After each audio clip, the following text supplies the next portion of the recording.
안녕하십니까. 11월 24일 수요일 새벽 기도의 말씀을 전합니다. 하나님께서 오늘 우리에게 주시는 말씀은 사사기 11장 1절에서 11절까지의 말씀입니다. 사사기 11장 1절에서 11절까지의 말씀을 제가 읽도록 하겠습니다. 길르앗 사람 입다는 큰 용사였으니 기생이 길르앗에게서 낳은 아들이었고 길르앗의 아내도 그의 아들들을 낳았더라. 그 아내의 아들들이 자라매 입다를 쫓아내며 그에게 이르되 너는 다른 여인의 자식이니 우리 아버지의 집에서 기업을 잊지 못하리라 한지라. 이에 입다가 그의 형제들을 피하여 돕당에 거주하매 잡류가 그에게로 모여와서 그와 함께 출입하였더라. 얼마 후에 암몬 자손이 이스라엘을 치려하니라. 암몬 자손이 이스라엘을 치려할 때에 길르앗 장로들이 입다를 데려오려고 돕당에 가서 입다에게 이르되 우리가 암몬 자손과 싸우려 하니 당신은 와서 우리의 장관이 되라 하니 입다가 길르앗 장로들에게 이르되 너희가 전에 나를 미워하여 내 아버지 집에서 쫓아내지 아니하였느냐. 이제 너희가 환난을 당하였다고 어찌하여 내게 왔느냐 하니라. 그러므로 길르앗 장로들이 입다에게 이르되 이제 우리가 당신을 찾아온 것은 우리와 함께 가서 암몬 자손과 싸우게 하려 함이니 그리하면 당신이 우리 길르앗 모든 주민의 머리가 되리라 하매 입다가 길르앗 장로들에게 이르되 너희가 나를 데리고 고향으로 돌아가서 암몬 자손과 싸우게 할 때에 만일 여호와께서 그들을 내게 넘겨주시면 내가 과연 너희의 머리가 되겠느냐 하니 길르앗 장로들이 입다에게 이르되 여호와는 우리 사이의 증인이시니 당신의 말대로 우리가 그렇게 행하리이다 하니라.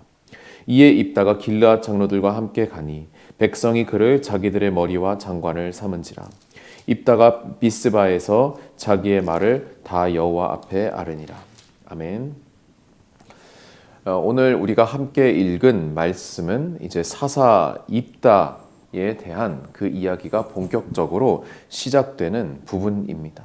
이제 10장부터 입다의 등장에 대한 그런 배경이 설명되었다고 한다면은 이 11장에서 입다가 어떻게 본격적으로 암몬 자손과 싸워 이스라엘을 구원하는지 그 장면을 보게 됩니다.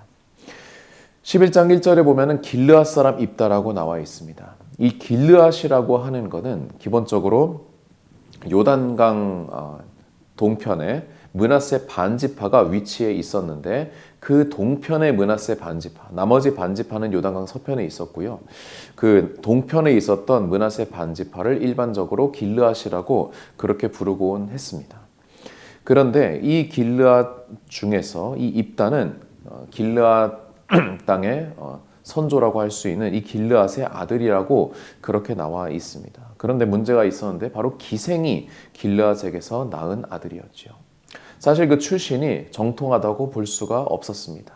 게다가 길르앗의 본처에게서 나온 소생들이 이제 말하자면 이제 첩의 자식인 입다를 이제 배척하는 그런 장면들이 나옵니다. 실제로 입다가 아마 이들보다 되게 나이도 좀 더 있었을 것이고 그리고 후에 보면은 굉장한 용력을 지닌 그런 용사라고 아마 신체가 강건한 자였기 때문에 이 본처에게서 난 자식들이 적자들이 이제 첩의 자식인 서자인 입다를 배척하고 경계해서 결국에 이제 쫓아내는 그 장면까지 보여지고 있지요.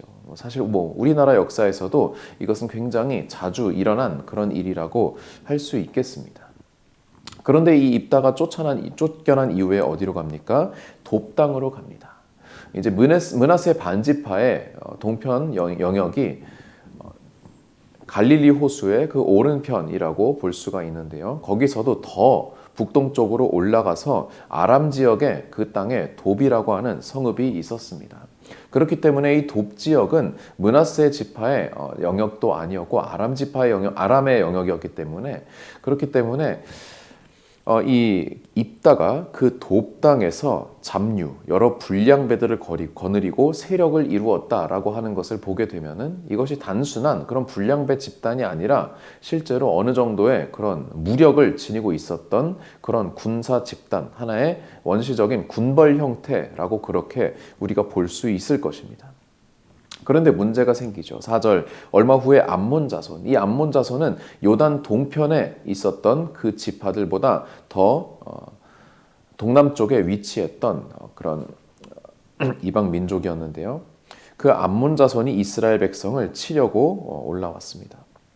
그래서 므낫세 반지파가 이 암몬 자손을 대항해서 싸울 만한 그러한 적당한 지휘관을 찾는 중에 그제서야 입다의 생각이 났던 것이죠. 이 입다가 비록 첩의 소생이고 그리고 그 인품은 검증되지 않았지만 적어도 그의 무력 그리고 군사적인 능력만큼은 인정을 했기 때문입니다.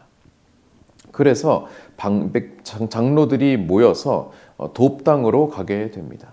그리고 그 돕당에 가서 뭐라고 합니까? 입다에게 이르되 우리가 암몬 자손과 싸우려 하니 당신은 우리의 뭐요? 장관이 되라 라고 그렇게 말하고 있습니다. 여러분이 장관이라고 하는 표현에 한번 집중을 해봅시다. 장관이라고 하는 것은 그 당시에 말하자면 군사적인 지도자라고 하는 표현입니다. 그렇기 때문에 이 군사적인 지도자라고 했을 때에 사실 므낫세 지파 전체, 길르앗 전체의 지도자라고 하기에는 어려웠죠. 그런데 여기에서 이 장로들이 썼던 꼼수가 하나 발견됩니다. 그것은 무엇이냐면은 우리가 어제 살펴보았던 10장의 마지막 구절을 한번 보시죠. 길르앗 백성과 방백들이 서로 이르되 누가 먼저 나가서 암몬 자손과 싸움을 시작하랴. 그가 길르앗 모든 주민의 머리가 되리라 라고 했습니다. 처음에 이 길르앗 땅의 방백들이 용사에게 암몬 자손과 싸워서 이길 용사에게 주는 그 대가는 무엇이냐면 길르앗 모든 주민의 머리, 전체적인 통치자, 정치와 군사 모든 것을 통괄하는 그러한 전체적인 지도자, 사사의 자리였습니다. 그런데 여기에서 11장에서 지금 길르앗의 장로들이 입다에게 조건으로 주는 자리는 장관의 자리입니다. 그러니까 군사적인 영역만 신경 쓰는 한 단계 아래의 자리였죠. 무슨 말이겠습니까? 원래 의논했던 것보다 하나 좀 더 낮추어서 실제로 이 입다를 모셔오려고 하는 그 자리, 데려오려고 하는 자리에서는 한 단계 낮추어서 지금 조건을 제시하는 것이죠. 어떻게 보면 굉장히 인간적으로 지혜로운 부분일 수도 있겠지만 그러나 한편으로는 정직하지 못한 그러한 방법이 아니겠습니까? 입다는 이러한 장로들의 속셈을 꿰뚫어 봅니다. 입다가 7장 7절 입다가 길르앗 장로들에게 이르되 너희가 전에 나를 미워하여 내 아버지 집에서 쫓아내지 아니하였느냐. 과거의 일을 지금 다 언급하는 것이죠. 이제 너희가 환난을 당하였다고 어찌하여 내게 왔느냐. 왜 쓰면 뱉고 달면 삼키려고 하는 그러한 모습을 보이느냐라고 그렇게 1차 거절합니다. 그제서야 8절 장로들이 입다에게 이르되 이제 우리가 당신을 찾아온 것은 우리와 함께 가서 암몬 자손과 싸우게 하려 함이니 그리하면 당신이 어떻게 해요? 우리 모든 길르앗 주민의 머리가 되리라. 그제서야 제대로 된 보상을 지금 언급하고 있는 것을 보게 됩니다. 입다는 거기에서 한 번 더 확인을 받습니다. 만일 9절 만일 여호와께서 그들을 내게 넘겨주시면 내가 과연 너희의 머리가 되겠느냐 한 번 더 확인을 하고 길르앗 장로들이 이번에는 어떻게 얘기합니까? 여호와는 우리 사이의 증인이시다. 당신의 말대로 우리가 그렇게 행하겠다 라고 그렇게 말합니다. 그리고 11절에 보면은 이 입다가 길르앗 장로들과 함께 가니 백성이 그를 자기들의 머리와 장관을 삼았다.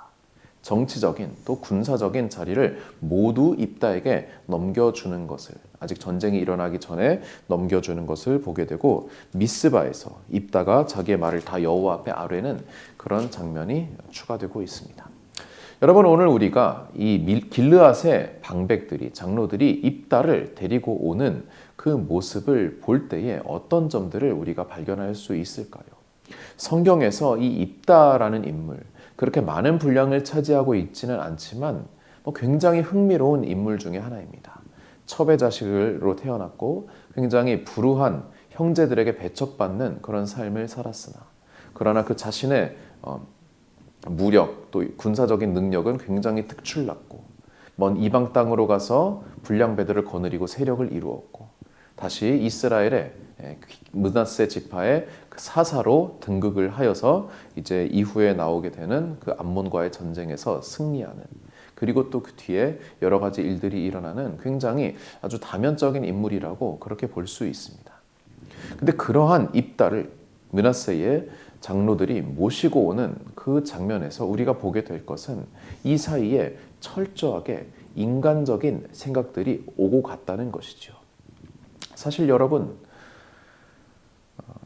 외적과 싸우기 위한 지도자를 우리가 데리고 오는 그러한 일이 결코 가벼운 일이 아니죠. 자칫 잘못하면은 오히려 지도자를 잘못 뽑으면은 그러면은 전쟁에서 패배할 수도 있고, 또 능력은 출중하지만 인품이 부족한 지도자를 데려오면은 전쟁에서 승리할지는 몰라도 그 이후에 전국이 굉장히 위태로울 수 있는 그러한 여러 가지 어려운 점들이 있습니다.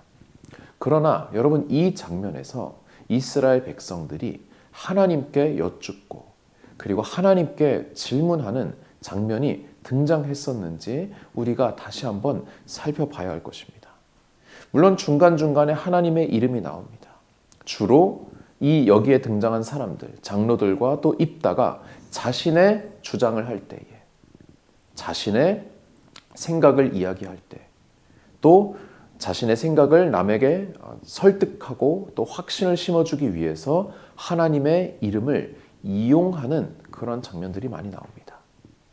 실제로 이후 입다의 여러 이야기 중에 하나님께서 개입하시는 장면들이 있고 또 하나님이 언급되는 부분들이 있지만, 그러나 이스라엘 백성도 그렇고 입다도 그렇고 적극적으로 하나님의 말씀을 듣고 물어보고 또 순종하는 장면이 등장하는지는 글쎄요, 그렇게 판단하기는 좀 어렵습니다.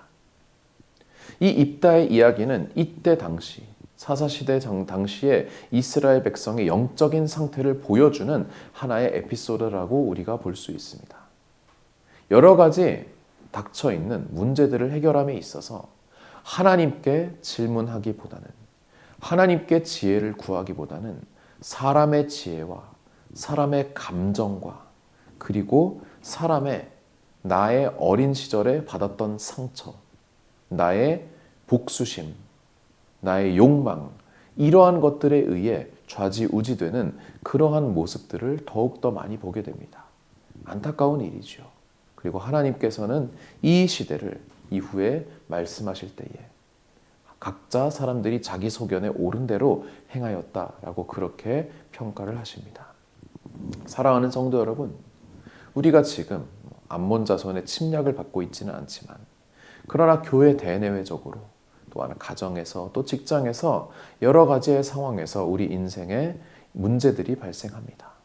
그 문제들을 우리가 해결함에 있어서 하나님의 뜻대로 하나님께 묻고 하나님의 말씀대로 하나님의 방식대로 행하고 있는지, 그렇지 않으면은 사람의 생각과 사람의 욕심과 물질과 감정을 앞세워서 일하고 있는지, 그러한 것들을 우리가 다시 한번 살펴보기를 원합니다.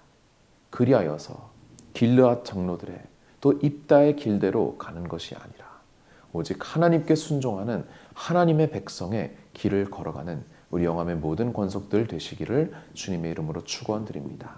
기도하시겠습니다. 하나님 아버지, 오늘 입다에 대한 말씀을 우리가 함께 읽으며 수많은 생각과 욕심과 욕망과 또 모략들이 오고 가는 이 장면을 볼 때에 하나님은 어디에 계시는가? 하나님의 말씀과 하나님의 응답과 또 하나님께 대한 간구와 하나님께 대한 순종은 어디에 있는지를 우리가 보게 됩니다.